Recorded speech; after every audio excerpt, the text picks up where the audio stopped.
ito naman guys kung paano gumawa ng portable na kalan.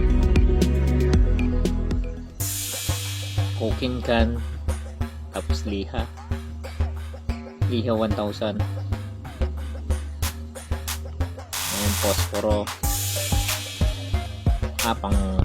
pambilog. Ayan, pangguhit nya. So ganun yung ginawa na. Maraming technique tong paggawa ng ganito eh. So ako nakagawa na rin kasi ako nun. Iba yung technique niya paggawa nito. Ayan. Tapos matatakpan yung kulay blue. Yung may niya pa, may label. Ayan, bubutasin.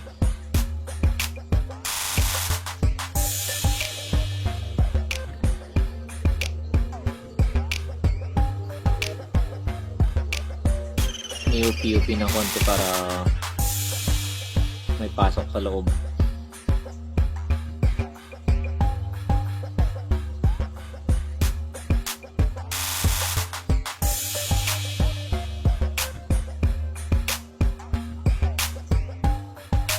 So ayan, yan yung pinakaano niya, tapos bubutasan na lang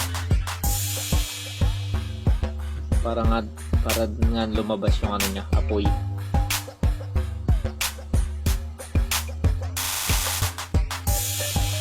Ayan, ito yung pagkakapatpay.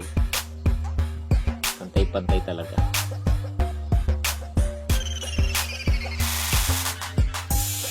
So guys, pwede ito sa outdoor kung magka-camping man kayo.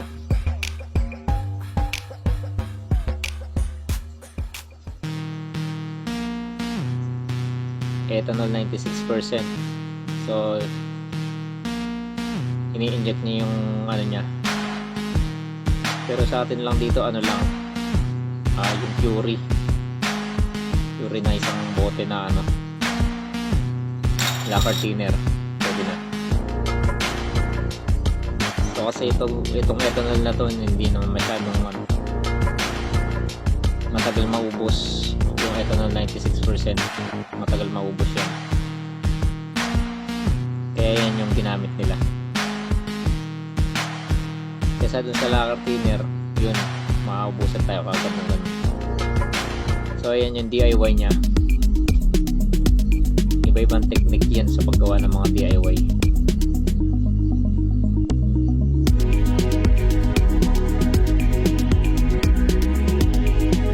Yun, apoy na, lakas ng apoy yun. Sigurado magtatagal yan kasi ito na 96% yung ginamit. Kaya maganda nga naman sa outdoor. At kapag nawalan din kayo ng gasol, yan, pwede yan. Pang muna para matapos na makasain. Ayan, kumulo na.